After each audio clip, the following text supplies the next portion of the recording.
Welcome divine audio book में परमहंस योगानंद जी योगी कथामृत autobiography of a योगी प्रकरण 14वां समाधि लाभ। मैं आ गया हूँ गुरुजी। मेरा लज्जित चेहरा मेरे मनोभावों को अधिक स्पष्टता से व्यक्त कर रहा था। चलो रसोई घर में चलकर खाने के लिए कुछ देखते हैं। श्री युक्तेश्वर जी का बर्ताव इतना सहज था मानो हम कुछ दिनों के लिए नहीं बल्कि कुछ घंटों के लिए ही अलग रहे हों। गुरुदेव मेरे द्वारा आश्रम के कर्तव्यों को अचानक छोड़कर चले जाने से आपको अवश्य निराशा हुई होगी। मुझे तो लगा था आप मुझ पर क्रोधित होंगे। नहीं, बिल्कुल नहीं। क्रोध केवल इच्छा के अवरोध से उत्पन्न होता है। मैं कभी दूसरों से कोई अपेक्षा नहीं रखता, इसलिए उनका कोई भी कार्य मेरी इच्छाओं के विपरीत नहीं हो सकता। मैं अपने किसी स्वार्थ के लिए तुम्हारा उपयोग कभी नहीं करता। मैं तो केवल तुम्हारे सच्चे सुख में ही खुश हूँ। गुरुदेव, दिव्य प्रेम के बारे में मैंने केवल सुना ही था और कुछ धुंधली सी कल्पना कर सकता था, परंतु आज आपके देवता स्वरूप उदाहरण में मैं उसका प्रत्यक्ष दर्शन कर रहा हूँ। संसार में तो अपना पुत्र भी यदि पिता को पूर्व सूचना दिए बिना उसका काम छोड़कर चला जाता है तो पिता उसे आसानी से क्षमा नहीं करता, परंतु आप में क्रोध तो क्या, जरा सी नाराजगी का भी लवलेश मात नहीं है। जबकि मेरे कई काम अधूरे छोड़ जाने से आपको भारी असुविधा हुई होगी। हम दोनों ने एक दूसरे की आंखों में देखा। दोनों के ही नेत्रों में अश्रु भर आए थे। आनंद की एक लहर ने मुझे निमग्न कर दिया। मुझे ये बोध हो रहा था कि मेरे गुरु के रूप में साक्षात भगवान मेरे हृदय के प्रेम की सीमित उत्कंठाओं को विराट प्रेम में विस्तारित कर रहे थे। कुछ दिन बीत जाने के बाद एक दिन सुबह मैं गुरुदेव के खाली बैठक कक्ष में गया। वहाँ ध्यान करने का मेरा विचार था, परंतु मेरा अवज्ञाकारी मन इस प्रशंसनीय उद्देश्य में सहयोग देने के लिए तैयार नहीं था। विचार ऐसे बिखर रहे थे जैसे किसी शिकारी के आते ही पक्षी बिखर जाता है। मुकुंद, दूर की एक बालकनी से श्री युक्तेश्वर जी की आवाज़ आई। मेरे विचार जितने विद्रोही थे उतना ही विद्रोही अब मैं बन गया हूँ। गुरुदेव सदा मुझे ध्यान करने को कहते हैं। मैं अपने आप से बड़बड़ाया। उन्हें मालूम है कि मैं यहाँ किस लिए आया हूँ। अब उन्हें मेरे प्रयास में बाधा नहीं डालनी चाहिए। उन्होंने फिर मुझे बुलाया। मैं चुप ही बैठा रहा। तीसरी बार जब उन्होंने फिर पुकारा तो उनके स्वर में कठोरता आ गई थी। मैं ध्यान कर रहा हूँ गुरुजी, मैं विरोध से चिल्लाया। मैं जानता हूँ तुम कैसा ध्यान कर रहे हो, मेरे गुरु ने उधर से कहा। आंधी में उड़ रहे पत्तों के समान मन से यहाँ मेरे पास आओ। प्रयत्न में विफल रहने और भेद खुल जाने पर मैं खिन्न मन से चुपचाप उनके पास जाकर खड़ा हो गया। नादान बच्चे, तुम्हें जो चाहिए वह पर्वत तुम्हें नहीं दे सके। गुरुदेव स्नेह भरे सांत्वना देते स्वर में बोल रहे थे। उनकी शांत दृष्टि अथाह बन गई थी। तुम्हारे हृदय की लालसा अवश्य पूरी होगी। श्री युक्तेश्वर जी कदाचित ही कभी गूढ़ भाषा में बोलते थे। मैं असमंजस में पड़ गया। उन्होंने धीरे से मेरी छाती पर हृदय के ऊपर थपथपाया। मेरा शरीर निश्चल होकर जमीन से चिपक गया। श्वास तेजी से फेफड़ों से बाहर खिंच गया, मानो किसी महाकाय चुंबक ने उसे खींच लिया हो। आत्मा और मन तत्क्षण शरीर के बंधन से मुक्त हो गई और किसी प्रवाहमान तीक्ष्ण तेज के समान मेरे शरीर के रोम रोम से बाहर बहने लगी। स्थूल शरीर मृतवत हो गया। फिर भी अपने तीव्र बोध में मुझे ये भान हो रहा था कि मैं पहले कभी भी पूर्ण रूप से जीवित नहीं था।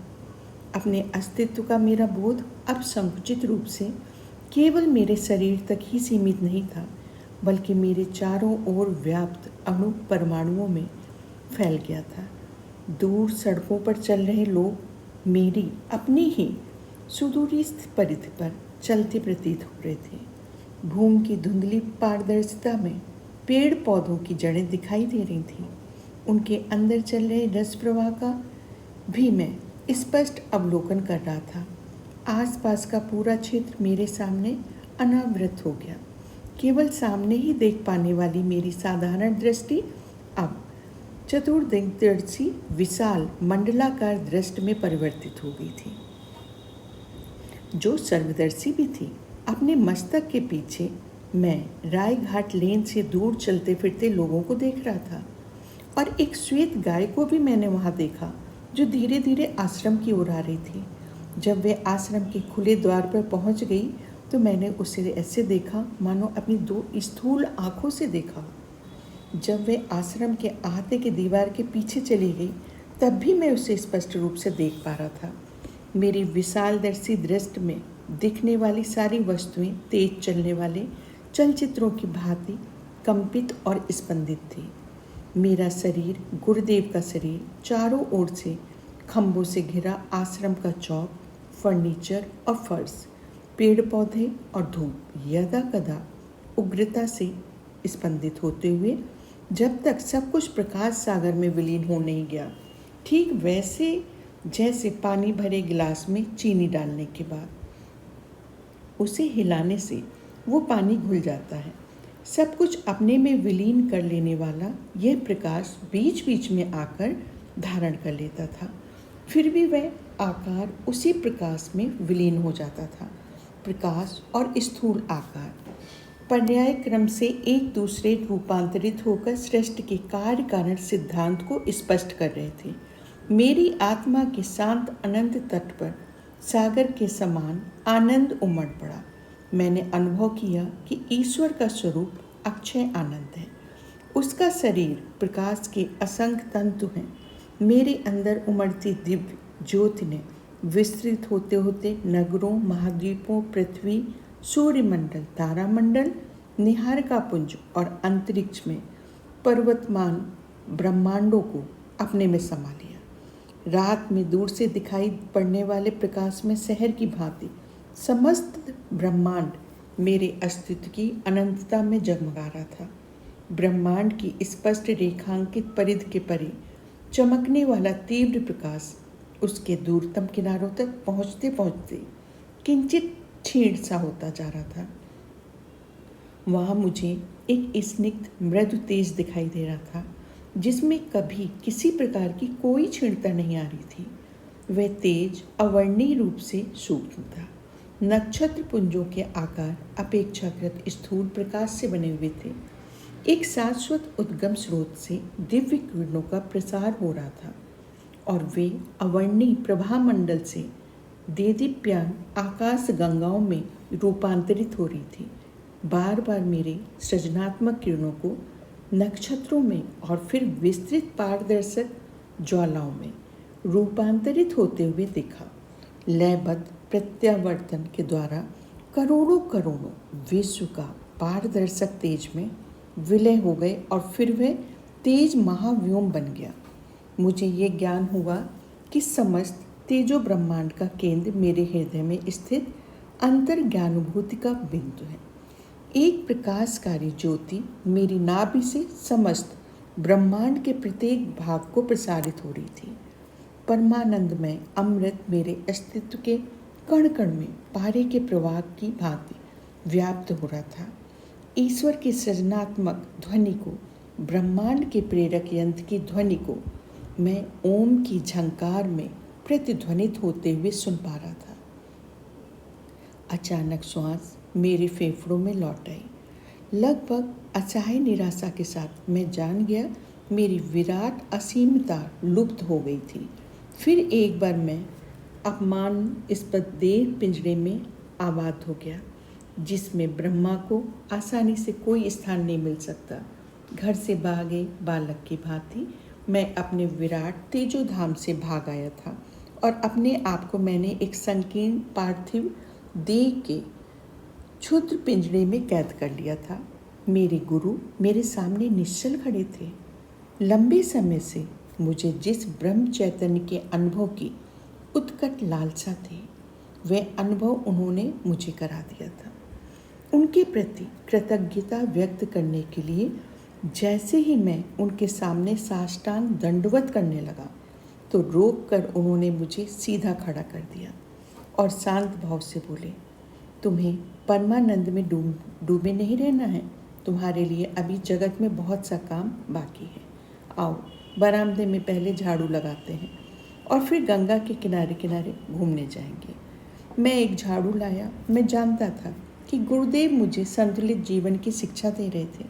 शरीर के अपने दैनिक कर्तव्यों का निर्वाह करते हुए आत्मा को विश्व उत्पत्ति के रहस्यों को अपने से समाते हुए विस्तारित होते रहना चाहिए। बाद में जब श्री युक्तेश्वर जी और मैं घूमने निकले तब भी मैं अनिवर्चनीय आनंद में विभोर था। मैं दोनों के शरीर को प्राण शक्ति से बने चित्रों के रूप में देख रहा था, जो प्रकाश से बनी एक नदी के किनारे किनारे प्रकाश के ही बने एक रास्ते पर चल रही थी। वह ईश्वर का चैतन्य ही है जो सृष्टि में विद्यमान प्रत्येक रूप, आकार और प्रत्येक शक्ति का पोषण करता है और उसे आधार देता है। फिर भी वह स्वयं स्पंदनशील, प्रतिभासिक, श्रेष्ठ से परे, परमानंद में, अश्रेष्ठ महाशून्य में इन सब के पृथक अलिप्त रहता है। गुरुदेव समझा रहे थे, जो लोग इस भूलोक में आत्म साक्षात्कार प्राप्त कर लेते हैं वे भी इसी प्रकार का द्विविध जीवन जीते हैं, विवेक और निष्ठा के साथ। जगत में अपना कार्य करते हुए भी वे अपने आंतरिक परमानंद में निमग्न रहते हैं। ईश्वर ने अपने अस्तित्व के असीम आनंद से ही सब मनुष्यों की सृष्टि की है।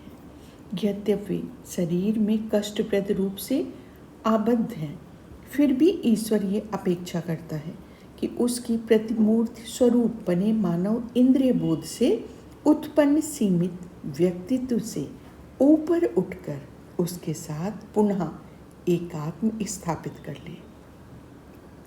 इस विश्व रूप दर्शन से मुझे कई स्थायी शिक्षाएं मिली। प्रतिदिन अपनी चित्तवृत्तियों का निरोध कर मैं भ्रमात्मक धारणा से मुक्त हो सकता था कि मेरा शरीर स्थूल भूमि पर चलने फिरने वाला एक हांड मास का पिंड मात्र है। मैंने देखा कि श्वास और चंचल मन ऐसे तूफानों के समान हैं जो प्रकाश सागर को अलोड़ित कर उसमें पृथ्वी, आकाश, मानव, प्राणी, पक्षी, वृक्ष आदि भौतिक आकारों की लहरें उत्पन्न करते हैं। इन तूफानों को शांत किए बिना उस अनंत परमत्व की एकमात्र अखंड प्रकाश के रूप में अनुभूति नहीं की जा सकती। जब जब मैंने इन दो प्राकृतिक तूफानों को शांत किया तब तब मैंने सृष्टि की असंख्य उत्ताल तरंगों को उस प्रकार सागर में ठीक उसी प्रकार विलीन होते हुए देखा जिस प्रकार समुद्र की लहरें तूफान के थम जाने के बाद शांत होकर विलीन हो जाती हैं। गुरु तभी विश्व चैतन्य का ये अनुभव अपने शिष्य को प्रदान करता है जब उसने ध्यान धारणा द्वारा अपने मन को इतना सुदृढ़ बना लिया हो कि वह इस विराट दृश्यों को देखकर घबरा न जाए। केवल बौद्धिक इच्छा या खुले दिमाग का होना ही इसके लिए पर्याप्त नहीं है। योग साधना और भक्ति द्वारा चेतना की समुचित रूप से उन्नति द्वारा ही साधक सर्वव्यापकता के मुक्तिदायी आघात को सहन करने की योग्य बनता है।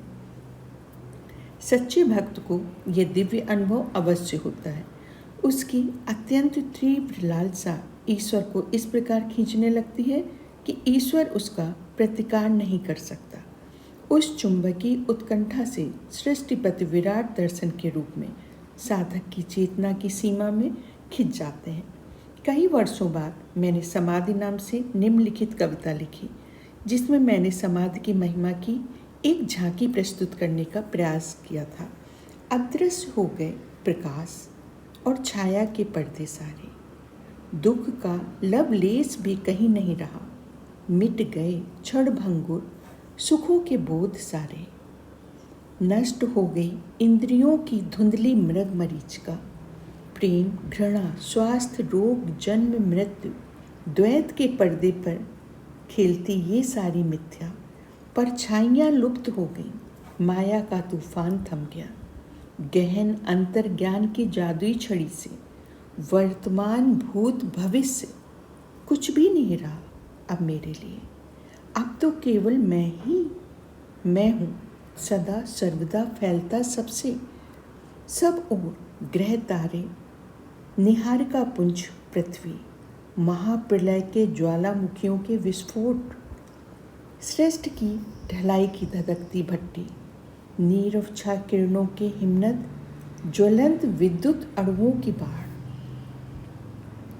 अतीत में हुए वर्तमान में जी रहे, भविष्य में होने वाले सब मनुष्यों के विचार, घास तक का प्रत्येक पत्ता, मैं स्वयं, समस्त मानव जाति, श्रेष्ठ का प्रत्येक कण, काम क्रोध लोभ इच्छा बुरा मोक्ष मुक्ति, इन सबको मैंने निगल लिया और ये अब मेरे एकमात्र विराट अस्तित्व के रुधिर का महासागर बन गए। भीतर ही भीतर सुलगते हुए आनंद ने, जो ध्यान में प्रायः सुलग उठता है, मेरे अश्रुपूर्ण नेत्रों को रुद्र कर दिया और भड़क उठा परमानंद की सूलों के रूप में और स्वाहा कर लिया। मैंने अश्रुओं को, मेरे शरीर को, मेरे संपूर्ण अस्तित्व को, ब्रह्मा मुझे समा गया, मैं ब्रह्मा में समा गया। ज्ञान ज्ञाता ज्ञेय सब एक हो गए। शांत अखंड रोमांच सदा के लिए, जीती जागती नित्य नवीन शांति, समस्त आशा और कल्पनाओं से परे, आनंद देने वाला समाधि का परमानंद।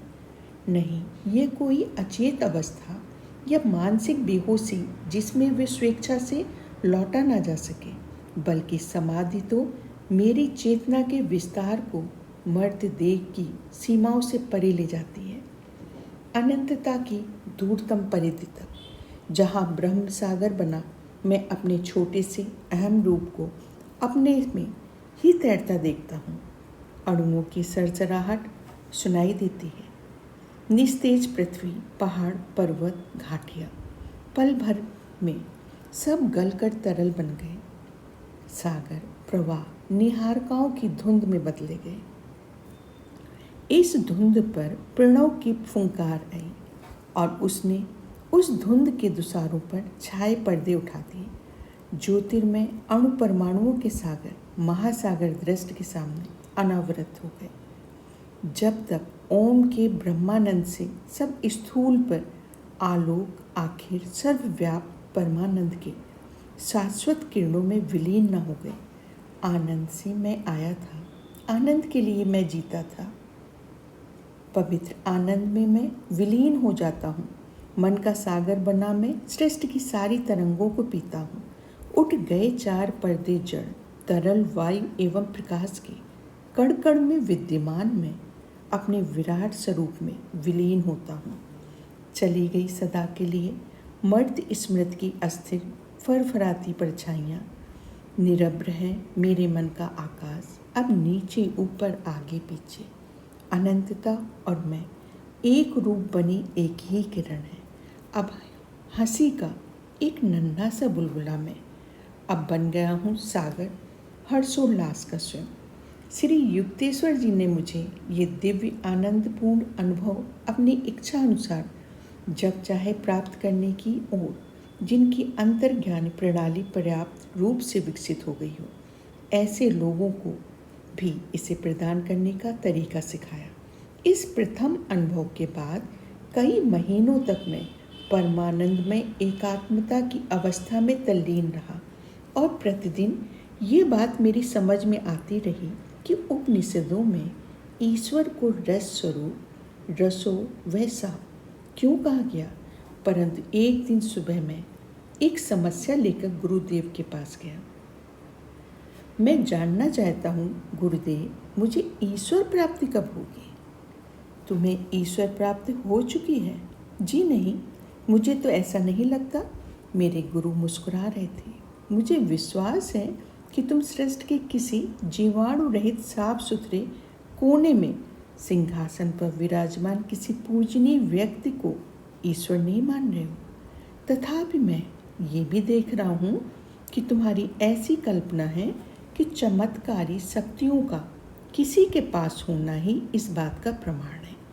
कि उसने ईश्वर को प्राप्त कर लिया है। नहीं, ऐसा नहीं है। किसी को पूरे ब्रह्मांड को नियंत्रित करने की शक्ति मिल सकती है, परंतु फिर भी ईश्वर उसकी पहुंच से दूर रह सकता है।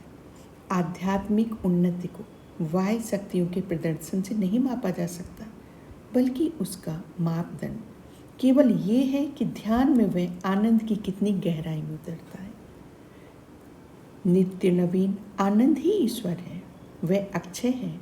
वर्षों पर वर्ष जैसे जैसे तुम ध्यान करते जाओगे, वैसे वैसे वो अनंत युक्तियों से तुम्हें मोहित करता ही रहेगा। तुम्हारे जैसे भक्त जिन्हें ईश्वर का मार्ग मिल जाता है, स्वप्न में भी कभी ईश्वर के स्थान पर दूसरे किसी सुख की प्राप्ति की कल्पना नहीं कर सकते। ईश्वर तुलना या प्रतिस्पर्धा से भी परे बेजोड़ विमोहक है। अलौकिक सुखों से हम कितनी जल्दी उब जाते हैं। भौतिक सुखों की कामनाओं का अंत नहीं है। मनुष्य कभी पूर्ण तृप्त नहीं होता और एक के बाद दूसरे लक्ष्य के पीछे दौड़ता ही रहता है। सुख के लिए वह जिस कुछ और कुछ की खोज करता रहता है, वे कुछ और ईश्वर ही है, और केवल वही शाश्वत आनंद प्रदान कर सकता है। बाह्य इच्छाएं हमें अभ्यंतर के स्वर्ग से बाहर खींच लाती हैं। वे मिथ्या आनंद देती हैं, जो आत्मिक आनंद का छब्द आभास मात्र है। खोया हुआ आंतरिक स्वर्ग दिव्य ध्यान के द्वारा शीघ्र ही पुनः प्राप्त किया जा सकता है। ईश्वर अकल्पनिक नित्य न्यूनतम है, अतः हम कभी उससे ऊब नहीं सकते। जो परमानंद अनंत काल तक सदा के लिए आहता विविधाओं से भरा हो, उसमें क्या कभी किसी का मन भर सकता है? अब मेरी समझ में आया गुरुदेव कि संतों ने ईश्वर को अगाध क्यों कहा है। अमर जीवन भी ईश्वर को समझने के लिए पर्याप्त नहीं है, ये सच है, किंतु वह निकट संबंधी और परिजन भी है। जब क्रिया योग द्वारा मन इंद्रियजन विकारों से रहित हो जाता है, तब ध्यान ईश्वर का दोहरा प्रमाण प्रस्तुत कर देता है। नित्य नवीन आनंद उसके अस्तित्व का प्रमाण है, जो हमारे प्रत्येक अणु को उसकी प्रतीत करा देता है, और ध्यान में हमारी प्रत्येक समस्या के लिए ईश्वर का तत्क्षण मार्गदर्शन, उसका समुचित प्रत्युत्तर भी मिलता है। गुरुजी, आपने मेरी समस्या का निराकरण कर दिया। मैं कृतज्ञतापूर्वक मुस्कुराया। अब मैं ये जान गया हूँ कि मैंने ईश्वर को पा लिया है, क्योंकि जब कभी कार्यशीलता के बीच ध्यान का आनंद मेरे सुसुप्त मन में लौट आता है, तब प्रत्येक कार्य में, यहाँ तक कि उससे संबंधित छोटी से छोटी बात में भी सही दिशा अपनाने का सूक्ष्म मार्गदर्शन मुझे मिलता रहता है। ईश्वर की इच्छा का ज्ञान कैसे किया जाता है? जब तक हमें पता नहीं चलता, तब तक मानव जीवन दुखों से ग्रस्त रहता है। उसकी इच्छा की सही दिशा भी प्रायः अहमन्य बुद्धि के लिए चकरा देने वाली होती है। गुरुदेव ने कहा, केवल ईश्वर ही अचूक मार्गदर्शन देता है। आखिर वह नहीं तो और कौन सृष्टि का भार वहन कर सकता है? और इस तरह से प्रकरण 14वां समाधि लाभ।